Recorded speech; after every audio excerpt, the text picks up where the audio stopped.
एक तरफ भारत अपने तमाम सारे लोगों को तकनीकी शिक्षा देने पर जोर दे रहा है और वो कह रहा है कि इसे प्रोडक्शन का हब बनाया जाएगा, और दूसरी तरफ देश भर के तमाम सारे जो इंजीनियरिंग कॉलेज हैं वो लगातार बंद हो रहे हैं और जो बीटेक की सीटें हैं वो लगातार कम हो रही हैं। मैं इस वक्त गाजियाबाद में हूं और गाजियाबाद में बीते 2 महीने के दौरान दो इंजीनियरिंग कॉलेज, बड़े बड़े इंजीनियरिंग कॉलेज ने अपने जो सत्र है उसमें बीटेक की सीट पर किसी को भी दाखिला नहीं दिया।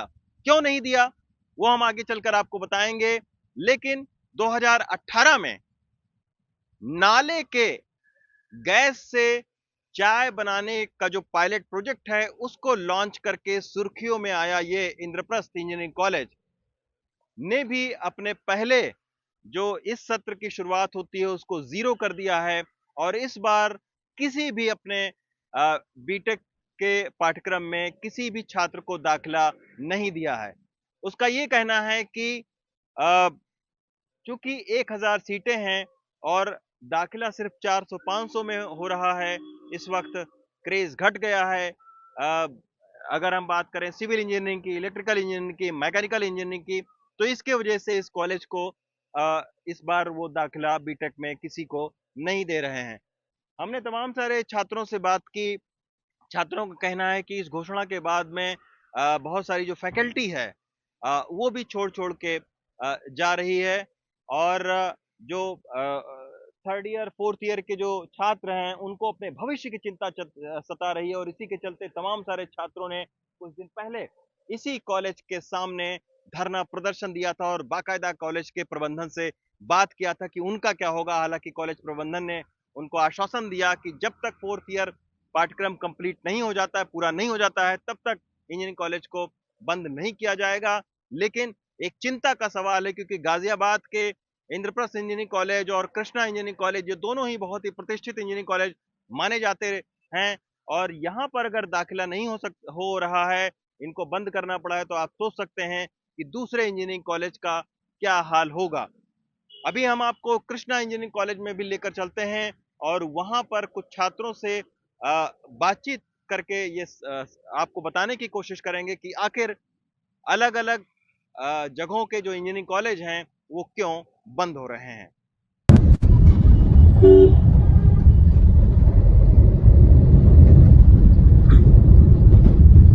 ही क्यों, और दूसरे उसमें मैकेनिकल इलेक्ट्रिकल नहीं, सीएस इसलिए है क्योंकि अब ना सारी डिमांड सीएस की है।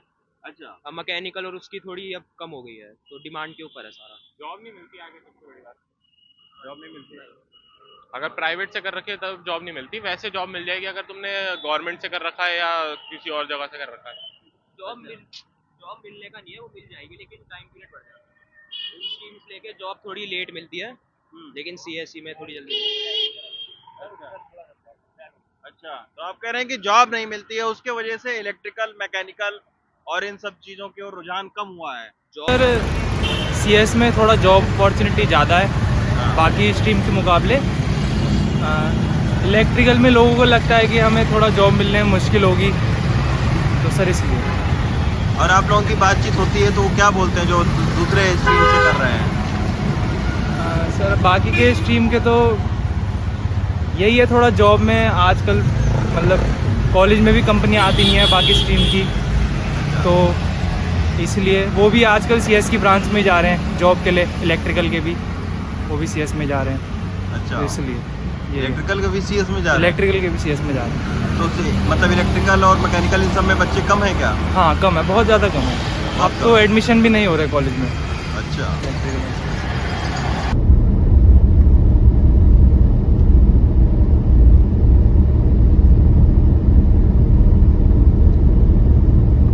देखिए हमारा मैं I can talk about our decision that हम लोगों ने अभी इस साल अपने कृष्णा इंजीनियरिंग कॉलेज में इस साल एडमिशन ना लेने का डिसीजन लिया है। और उस डिसीजन को ना लेने का एक सबसे बड़ा रीज़न ये है कि जो बच्चों की संख्या है वो पिछले 4-5 सालों में हर साल कम हो रही है। और काउंसलिंग से जो हमारी यूपी स्टेट की काउंसलिंग होती है उस काउंसलिंग से 20 से 30 बच्चे ही हर साल एडमिशन की चॉइस उस कॉलेज में दे रहे थे। और हम लोग अपनी सीटों को कुछ हद तक भरने के लिए डायरेक्ट एडमिशन्स करते रहे हैं।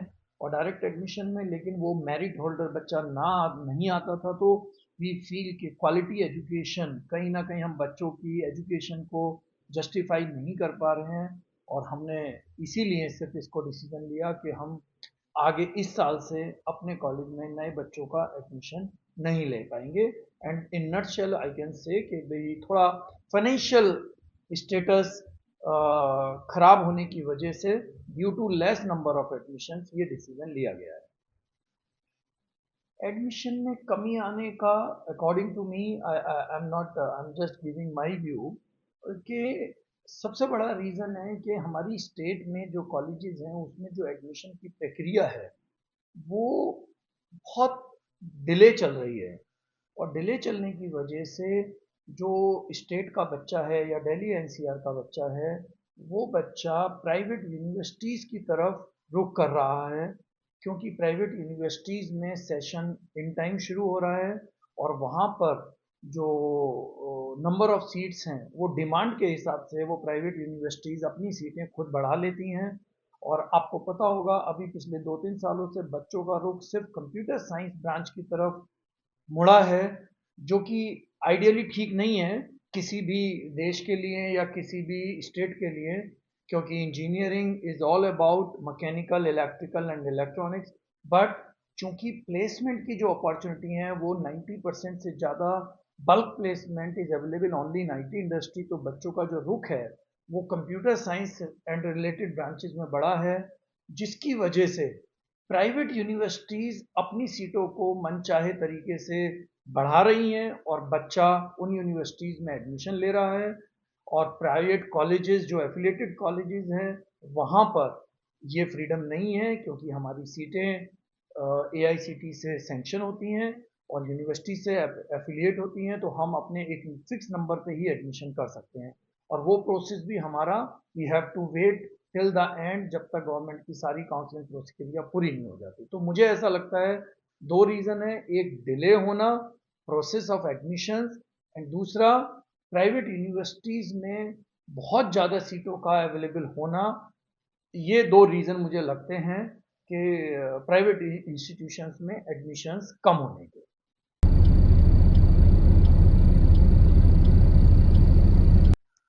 तो ये आपने सुना कि इंजीनियरिंग कॉलेजेस का जो रुझान है वो लगातार कम हो रहा है। 2014-15 के बाद की अगर हम बात करें तो तकरीबन 20 लाख से ज़्यादा जो इंजीनियरिंग की सीटें हैं वो कम हो गई हैं।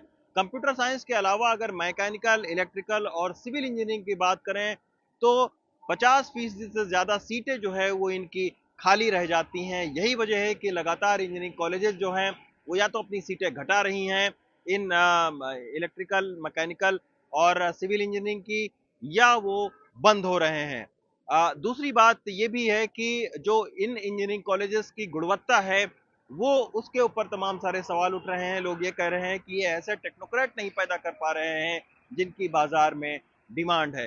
तो निश्चित तौर पर ये बहुत ही चिंता की बात है और खास तौर पर इंजीनियरिंग कॉलेजेस की जो गुणवत्ता है उसको बढ़ाना चाहिए, तभी वहाँ से जो पढ़कर निकलेंगे छात्र उनको नौकरियां मिलने में कोई दिक्कत नहीं होगी। एआईसीटी के खुद के आंकड़े कह रहे हैं कि 500 से ज़्यादा जो इंस्टीट्यूट हैं इंजीनियरिंग के, उन्होंने रिन्यूअल के लिए दोबारा अप्लाई नहीं किया। अगर हालात ऐसे ही रहते हैं तो ये निश्चित तौर पर भारत सरकार के लिए चिंता का सबब होना चाहिए। दिल्ली से रविश चंद्र शुक्ला, एनडीटीवी इंडिया।